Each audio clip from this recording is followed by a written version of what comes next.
Hello out there, and today we're going to be taking a look at the CRKT Tuna, which is a new release from CRKT and Lucas Burnley, new for 2020, and it is the one, easily the one that I was the most excited to get my hands on when all these were announced. I just looked at this design and I thought it was fantastic. You know, and I have been a fan of Lucas Burnley designs for a while, so that's no surprise, but I just really liked the look of this knife, was very excited to get it, and regardless of what I say at any other point in this video or what the title of this video is, I want you guys to be aware, like the knife in front of you that's in my hand right now, I enjoy.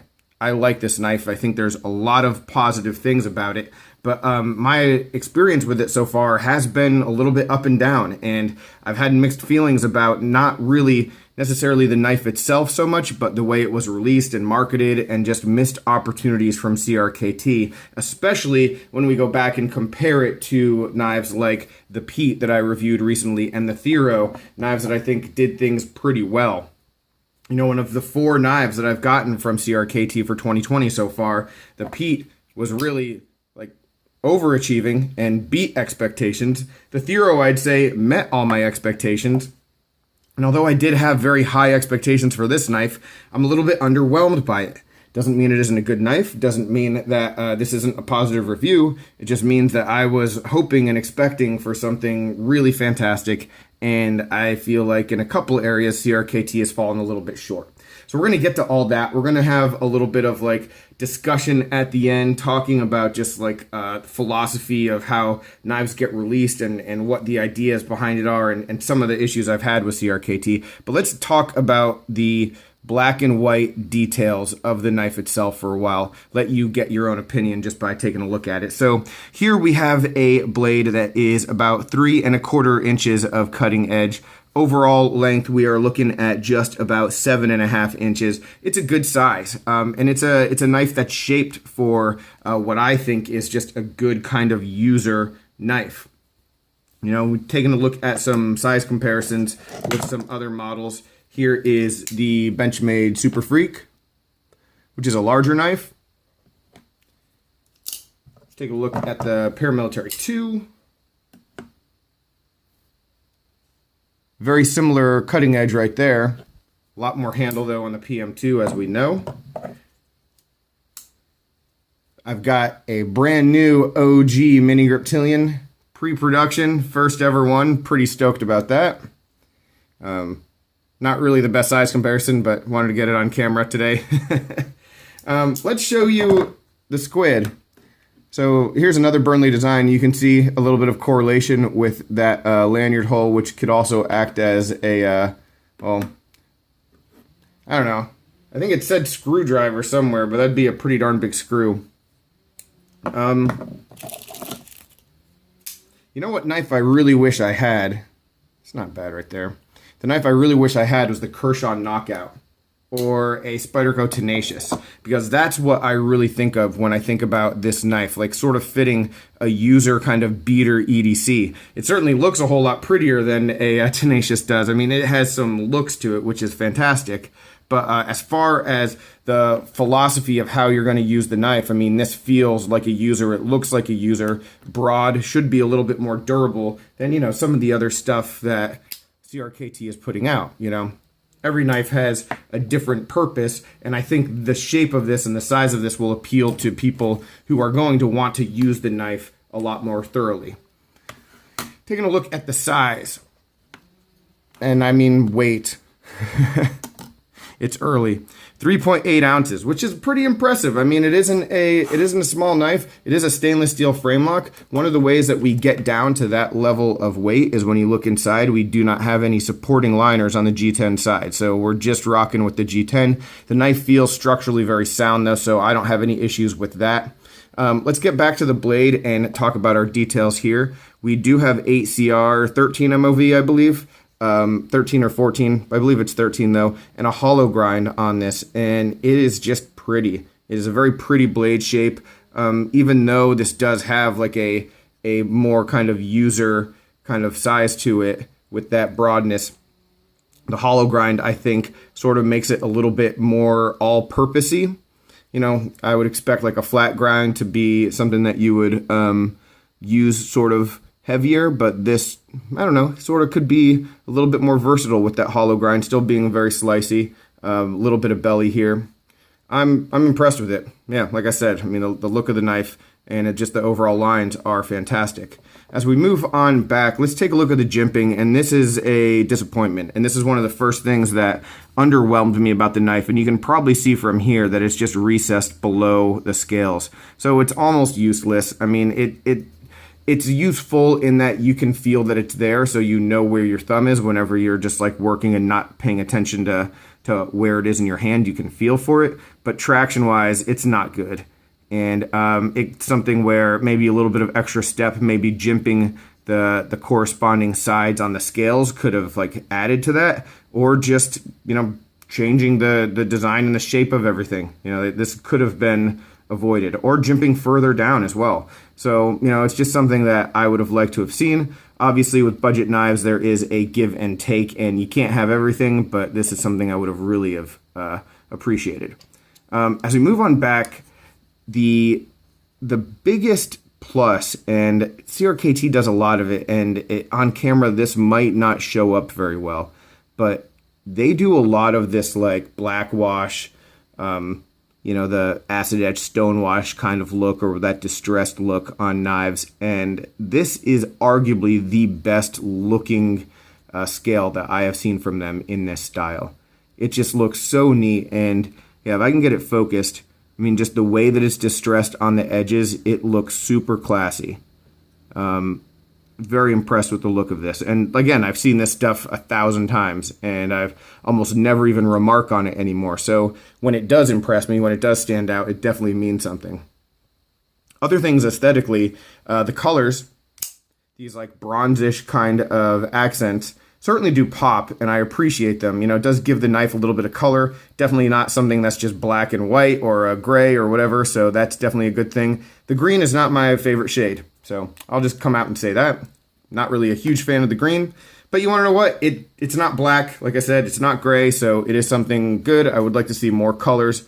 I'm sure a lot of people would as well, just because this knife will be good looking in just about any color scheme that they go with it. Moving all the way to the back, take a look at this pocket clip. It is one position. It is tip up, right side only. Pretty deep carry. I mean, it does have that loop over, but you're still just with this lanyard hole, you're going to have a little bit of extra real estate poking up. But the thing that I like about that is it doesn't make it really easy to just grab a hold onto. It's not particularly sharp right here either, so nice little rounding right here at the end of it. So yeah, no sharp corners. All right, so deploying the knife. Thumb stud deployment, and it is manual, and it's great. This is something that, again, was underwhelming at the beginning, and then as time has gone by, I'm really glad I held off on reviewing this one, because as time has gone by, this knife has just broken in with some lubrication. Spider flick with the thumb stud, easy. I mean, pretty much drop and shut, and we're on Teflon washers. Same thing as the Thero, same thing as the Pete. I mean, just CRKT really maximizing what they've been able to do. Look at that. With Teflon washers. So while it was sort of a negative and part of the first, like, why would they go with this route on a knife this sweet? It really has improved and broken in. Now, I will say that I did have to adjust the pivot just a little bit to get to this point. But that said, I adjusted the pivot and had room without losing any measure of lockup. So the lockup on this knife is very strong, very sturdy, and there's a lot of extra room for, tuning it up and just adjusting it to your preferences. So I was able to adjust that pivot, loosen it a little bit, get it to be even smoother closing, still very great on the lockup. So that's awesome.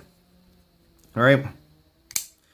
Using the knife, it was great, and that was one of the other big things that just like sort of swung my opinion of the knife itself. As I used it more and more, I just really enjoyed it. It cut very well. I think it's that hollow grind. It is just a little bit thinner than maybe it could be down by the edge. So, I mean, it did get through cardboard really well. I haven't actually had to touch this up just once so far. So that's good. So it's held up pretty decent. I mean, what my understanding is that, you know, the hollow grinds are great and people love stuff that's thin behind the edge, but on budget steel that sort of can make it dull even faster or potentially roll.